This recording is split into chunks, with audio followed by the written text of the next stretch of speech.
What's going on, everyone? Happy Friday. Hopefully, everyone is doing well, staying safe, healthy, having a great day so far, and hopefully testing negative for all those viruses. It is time now for the Friday edition of the Virus Update for Friday, October 3rd, 2025.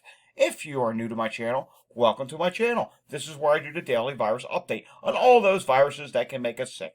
Let's face it, there's a lot of viruses out there, and you need to be informed of what's going on with these viruses. I give you the latest news, data, information, wastewater, anything I can find to help keep you safe and informed of what's going on with these viruses. Want to stay informed?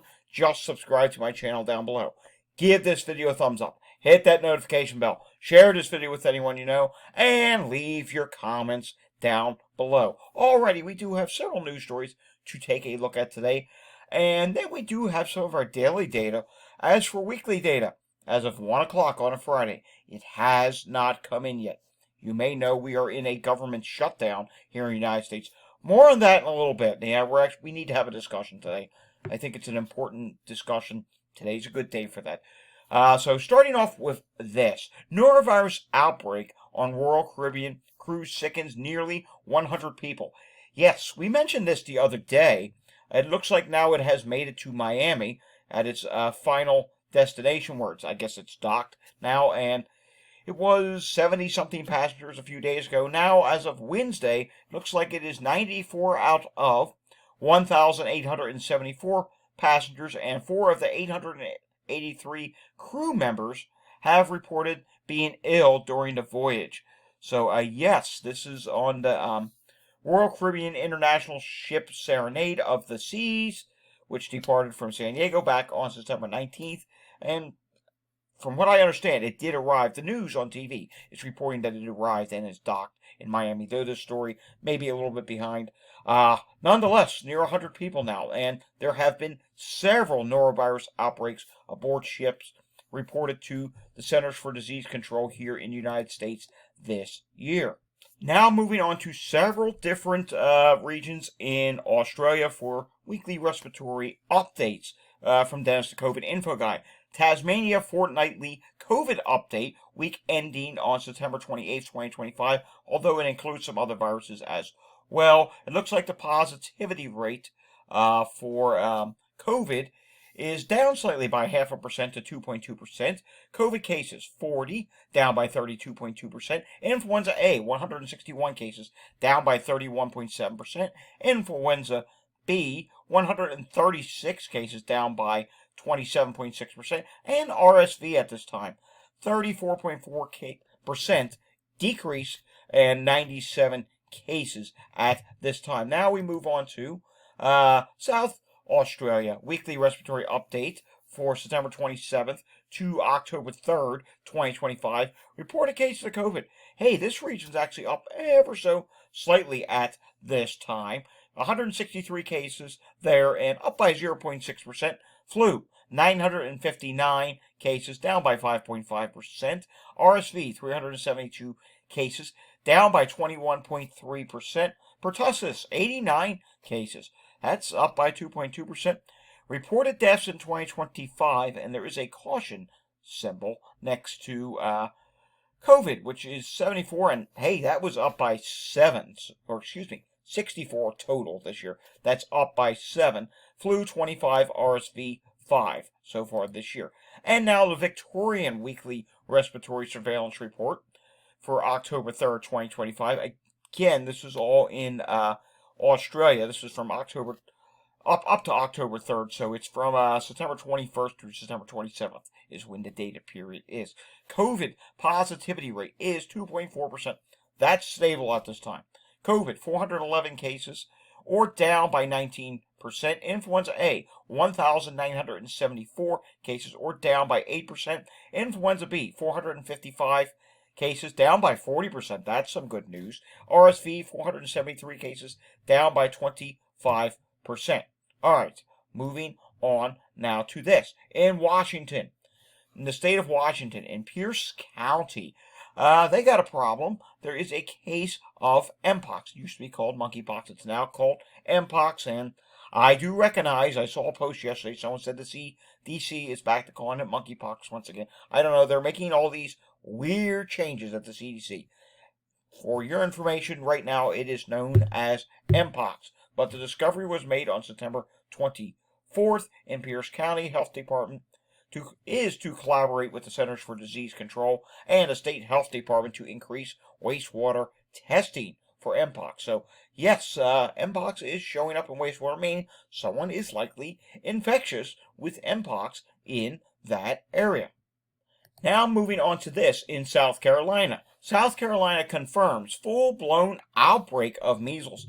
Yes, it is in the northern portion of the state, upstate South Carolina, and they're now up to 8 cases in this area. 5 of them became sick within the past month and are part of a newly identified outbreak of measles. Yes, we're starting to see a couple outbreaks. There's one there. There's also one up in Minnesota as well. That's a growing outbreak. So here we are on the backside of 2025, and an outbreak of measles, or multiple outbreaks of measles, are popping up.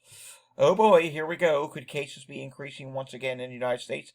I assume it is possible. In Iowa, they have a problem. It's bird flu. It's found in Calhoun County, a commercial turkey flock, which marks Iowa's 8th case of 2025 for bird flu. So, yes, bird flu is still making its rounds. Already, I did make a post last night, a poll post, and this is probably one of the biggest polls in terms of number of votes that we've had in quite some time.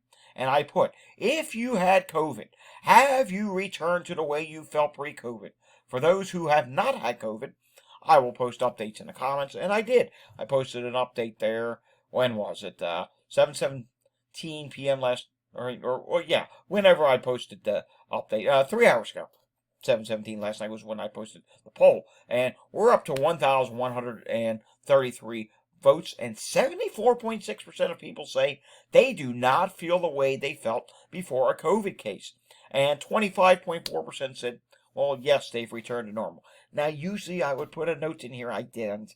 I would put a note saying some answers below will be used in today's virus update or a future virus update. I didn't do that, but I can just tell you a lot of people are saying sore throat has lingered, headaches, just a whole bunch of different things, being constantly tired, people saying they haven't recovered with issues with their ears, all kinds of various different things have popped up. I'm not going to read these responses because I like to always tell people in advance that, hey, I may be using your response on a future virus update. I think it's just a nice thing to do. But with that, with so many people having problems post-COVID, they may need to see their doctor, which then in return may which their doctor may send them over to a specialist.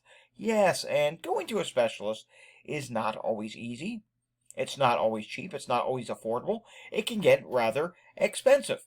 Which leads me now to this. Healthcare should be more affordable in the U.S. Yes, this is something that really just bothers me big time. And I am sure if you live in the United States, it bothers you as well. Alrighty, normally on Fridays here on the channel, we would take a look at the CDC update. As of right now, as I said at the beginning of the video, there is no update right now. The government in the United States right now, I hate getting political, but in this case, it's going to make sense to you. Just follow along with me. The government is shut down here in the United States. There's, multiple parties. There's 2 different parties. Then you have independents. And it's remaining shut down because the one side does actually want something that kind of makes sense. They want healthcare to be more affordable. A lot of people in the United States got these letters. Hey, I got one. Yes, they got letters saying that the healthcare credit the federal credit is going to be expiring in the United States. And here's what my letter said. Based on our records, you will receive some tax credits, but the amount you pay each month will increase. Costs could go up for Penny, that's the program here in the United States, enrollees by 82%.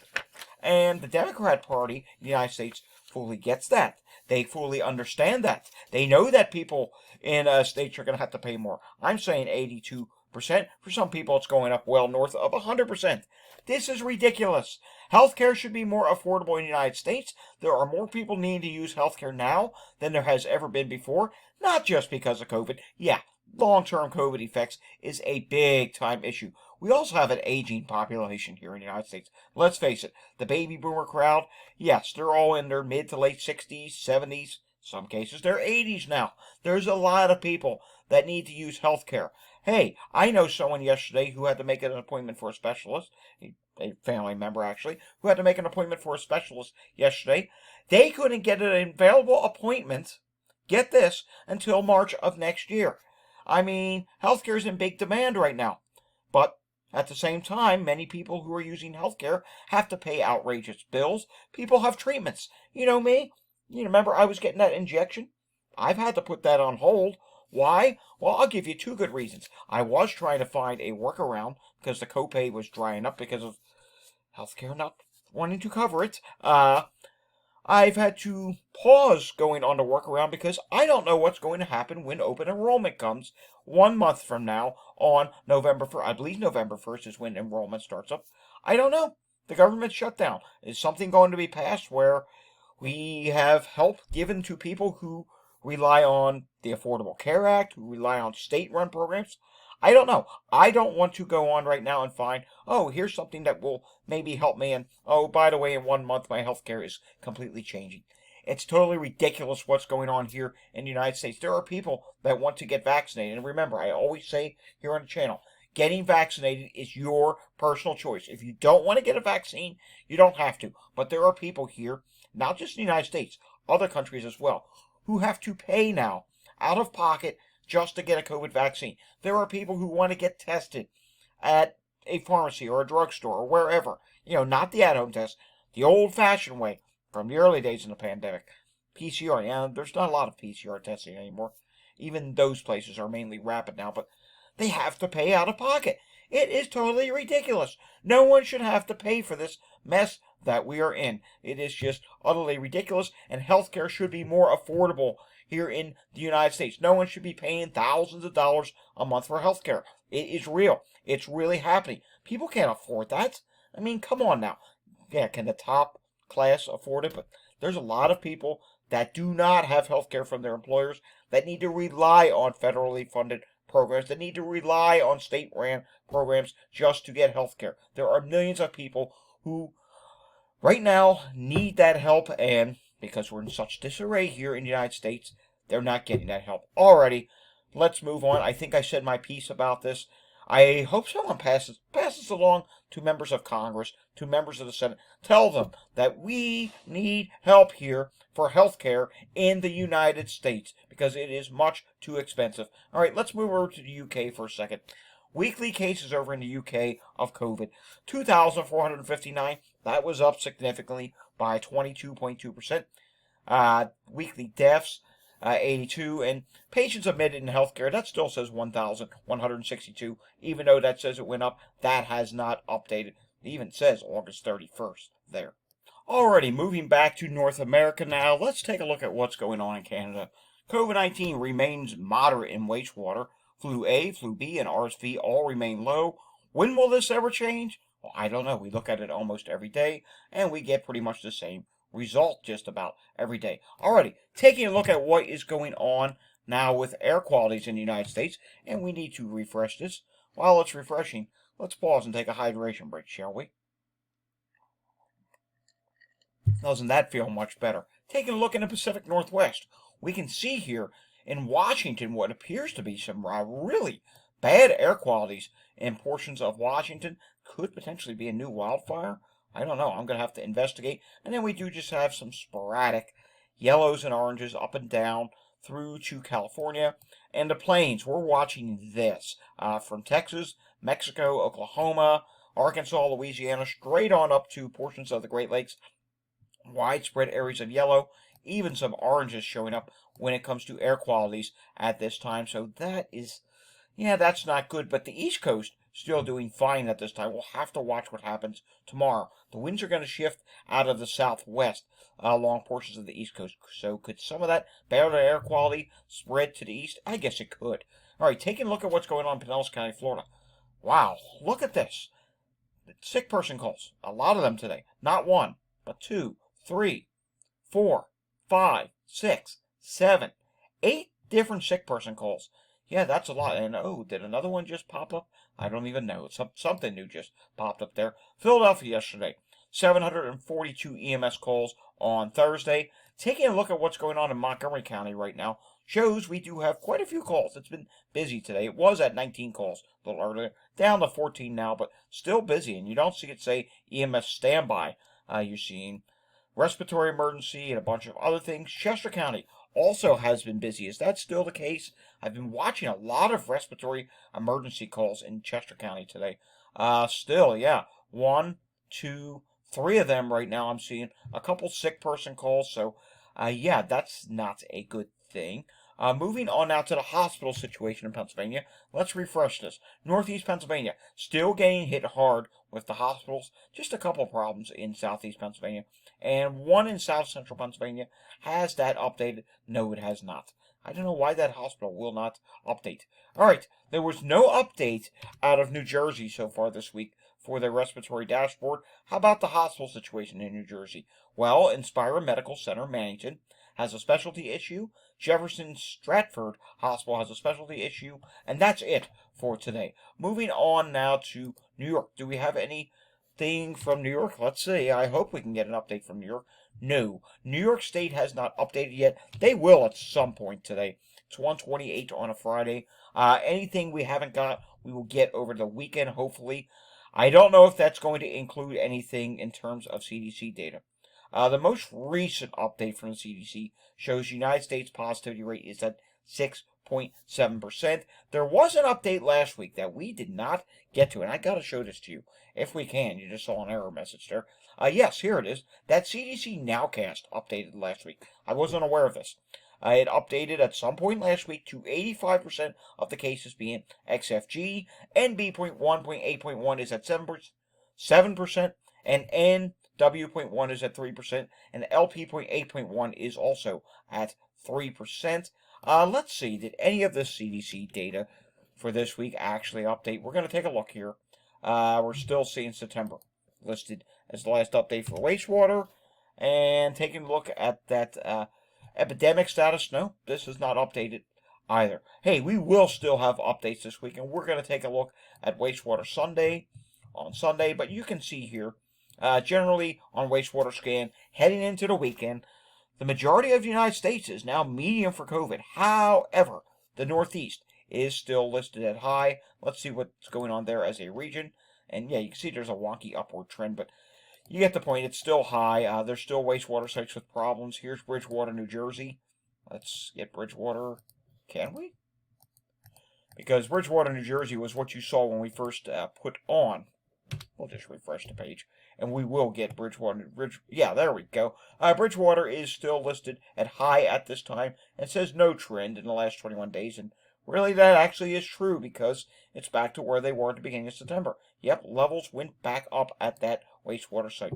Alrighty, folks, that does it for today's virus update. That's all I have. We'll have another update again tomorrow and on Sunday, of course, with any news that pops up. And Sunday will be Wastewater Sunday. If you enjoyed today's update, yes, I know we did a rant about the shutdown and healthcare and these letters that people are receiving. Oh, they're not nice letters. They're hitting people hard.